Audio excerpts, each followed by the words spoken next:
Money को लेकर बहुत ज़्यादा है इंडिया में तो specifically, because we are developing nation. In fact I think this is the first generation जहाँ पे लोग खुल के कुछ करना चालू कर रहे हैं. पिछला जनरेशन तक तो हम सर्वाइव ही कर रहे थे.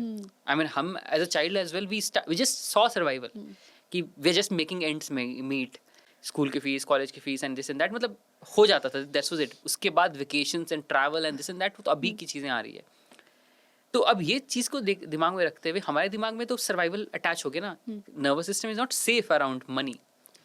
तो काफ़ी बार दिमाग क्या कहता है कि अगर हम इतने पैसे कमा ले तो करेंगे क्या, कैसे यूज़ कर पाएंगे, कैसे मिसयूज़ कर देंगे, क्या प्रॉब्लम्स होगा, या हम डिजर्व भी करते हैं क्या वो पैसा कमाना. बट हम अवेयर नहीं है कि हमारा दिमाग ही कह रहा है. राइट. सबकॉन्शियसली ये चल रहा है, we are not aware. Right. Absolutely. जब हम बात करते हैं इस मनी को लेकर, लिमिटिंग बिलीफ की, तो most of people are not aware of this thing, कि पैसे को हम खुद को पुश नहीं कर पा रहे सक्सेस की तरफ, मॉनेटरी सक्सेस की तरफ, बिकॉज मन ही नहीं मान रहा है कि हम वो डिजर्व कर पाते. बिकॉज हमारे दिमाग में क्या है कि वो पैसा कमाना इज नॉट आवर थिंग. हम तो स्ट्रगल के लिए बने ना, हम तो सफ़र करने के लिए बने. हम पैसे कैसे कमा सकते हैं वो चीज़, तो पहला ब्लॉकेज ये. दूसरा ब्लॉकेज काफ़ी बड़े लोगों में आता है कि चलो पैसा कमा भी लिया, करेंगे क्या पैसे का, हमें ज़रूरत नहीं है, हम तो सिंपल आदमी हैं, हम तो सिंपल इंसान है, हमें पैसे की क्या ज़रूरत है, हम तो नॉर्मल दाल चावल खाएंगे, खुश रहेंगे, सो जाएंगे.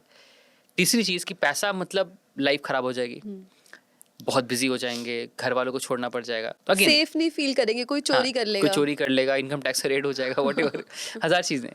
तो ये तरीके की चीज़ें दिमाग में बैठी हुई है. तो जितना वो अनसेफ फील होगा उतना हम उसको चेज़ नहीं करेंगे. तो जब चेज़ ही नहीं करेंगे तो पहला पॉइंट वही आगे घूम के कि जब दिख रहा है पैसे कमाने का कोई पर्पस ही नहीं है, तो what do I do with earning और वर्किंग हार्ड, फिर मेहनत ही नहीं करूँगा मैं. तो वो सेफ लिमिट ड्रॉ करना बहुत ज़रूरी है. Again I am not saying कि पैसा कमाना इज़ द गोल, पैसा कमाने से कुछ चेंज नहीं होता आइडियली, बट हाँ ये ज़रूरी है कि अगर आप पैसा नहीं कमाना चाह रहे हो because of an restriction, then that's a problem. Because of your limiting beliefs. Yes, then that's a problem. Because I see आज के ज़माने में so many people are out there, especially in IT and especially in so many engineering fields as well, जो बहुत कमा रहे हैं. They are earning a lot, but they don't know what to do with money.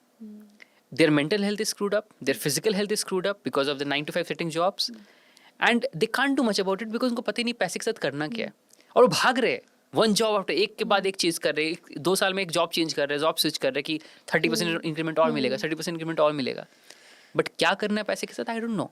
I think वही difference है कि money और abundance में. आई थिंक जब अबंडेंस होती है तो हम उसको लेके खुश फील करते हैं, हम यूज़ कर पाते हैं, और money is just money which is in the banks. Money is a resource, या यूज इट वाइजली. कि आपको रिसोर्स वो एक चीज़ है जिसको आपको यूज़ करना है. आप उसको as a protective shield use करने बैठ जाओगे, जो कि जरूरी भी है एट टाइम्स, लेकिन उसके ऊपर आगे बढ़ना बाकी है. कि बैंक में पड़ी हुई भी मुझे सेफ फील हो रहा है, एंड दैट्स इट. हाँ राइट, वो भी एक पॉइंट तक जरूरी है, क्योंकि I need to feel safe, important, very important thing. But उसके बाद क्या उसको आप यूज कर रहे हो अपने बेनिफिट्स के लिए, अपने हेल्थ के लिए सही. हर एक किसी को ट्रैवल या वेकेशंस या लग्जरी नहीं पसंद हो सकती है, किसी को अपना हेल्थ भी पसंद हो सकता है. तो are you being able to spend that money on yourself? Because दुनिया क्या कहती है कि मैं दुनिया के ऊपर, एंड दिस इज समथिंग जो मेन के साथ तो बहुत ज़्यादा होता है, कि बचपन से ये चीज़ें देखिए ना कि खर्च करवा दो सबके लिए.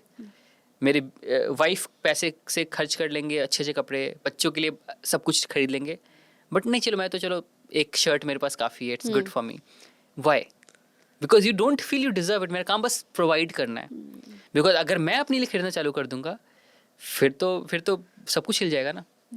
बट आपके पास तो है खरीदने के लिए, बट आप खुद नहीं खरीदना चाह रहे हो. सर उनका बिलीफ ये है कि अगर मैं खुद खरीद लूंगा then we will run out of money or something. Will run out of money, or that will make me a selfish person to choose myself or prioritize myself.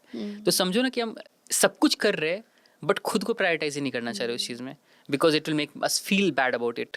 तो वो चीज़ को चैलेंज करना बहुत ज़रूरी है. जब तक आप खुद को प्रायोरिटाइज नहीं करोगे तो दूसरों को prioritisation will always come with a problem. अब यहाँ प्रॉब्लम क्या आएगा कि मैं जरूर कह रहा हूँ कि मैं शर्ट अपने लिए नहीं लेता हूँ और मैं बाकियों के लिए सब कुछ कर रहा हूँ. अब मुझे लग रहा है मैं कितना अनकंडीशनल हूँ, कितना सेल्फलेस हूँ, but am I really? Because all those things that I am doing for them will come with a clause कि देखो मैं तो इतना करता हूँ तुम लोगों के लिए, मैं तुमसे कह रहा हूँ कि चुपचाप ये स्ट्रीम ले लो, तुमसे ये नहीं लिया जा रहा है. तो मेरे दिमाग में एक every shirt I am buying for you is coming with a condition कि I am owning you, I am controlling you. So that is not selfless, that is selfish. So rather than that खुद के लिए भी shirt खरीद लो, उनको free छोड़ दो. बिल्कुल. और फिर ये बच्चों पे भी बहुत प्रेशर क्रिएट करता है, एब्सोल्युटली. बिकॉज बहुत सारे बच्चे सिर्फ ये सोचकर डॉक्टर बन रहे हैं, इंजीनियर बन रहे हैं, पीएचडी कर रहे हैं कि it will make our parents happy, Right. And they don't have any idea how will they be happy. True. So, one of our need is to fulfill our purpose, to find what makes us feel alive.